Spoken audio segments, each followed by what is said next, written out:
پائیدار زراعت کے 7 بہترین طریقے۔ زراعت میں وسائل کا محفوظ استعمال۔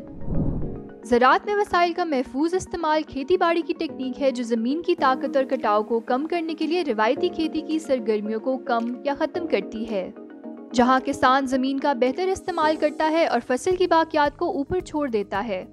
زراعت میں وسائل کا تحفظ زمین کی بہتر صحت، نمی برقرار رکھنے، کٹاؤ کی روک تھام اور کاربن ڈائی آکسائیڈ کے اخراج میں کمی میں معاون ہوتا ہے۔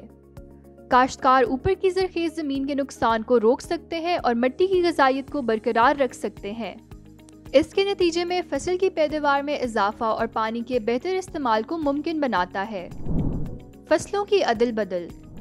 وقت کے ساتھ ساتھ کھیت میں کاشت کی جانے والی فصلوں کو تبدیل کرنا ایک زرعی عمل ہے جسے فصلوں کی ہیر پھیری کہا جاتا ہے۔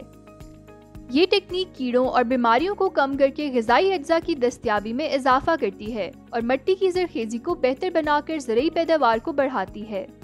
فصل کی عدل بدل کے بہت سے فوائد ہیں جن میں مٹی میں کیڑوں اور بیماریوں کے جمع ہونے کو محدود کرنا شامل ہے جو بیماریوں کے پھیلاؤ کو روکتا ہے۔ زرعی جنگلات۔ جنگلات کا اگاؤ کاشتکاری کا ایک طریقہ ہے جو درختوں یا جھاڑیوں کو مویشیوں یا زرعی مصنوعات کے لیے استعمال میں لاتا ہے۔ پیداوار میں اضافہ اور بہتر ماحولیاتی نتائج اور جنگلی حیاتیات کے تحفظ کے لیے جنگلات کی مختلف اقسام اور زمین کا درست استعمال شامل ہے۔ اس کے فوائد میں ماحولیاتی تحفظ، پیداواری اور اقتصادی فوائد شامل ہیں۔ کیڑوں کا مربوط انتظام۔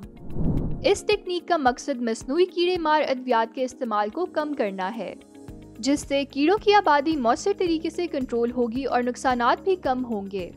اس میں 5 مراحل شامل ہیں: کیڑوں کی شناخت، کیڑوں کی سرگرمیوں کی نگرانی، نقصان کے حد مقرر کرنا، علاج کے طریقہ کار کا انتخاب کرنا اور اس کے مطابق نتائج کا جائزہ لینا۔ باقی 3 طریقے ویڈیو کے اگلے پارٹ میں بتائے جائیں گے۔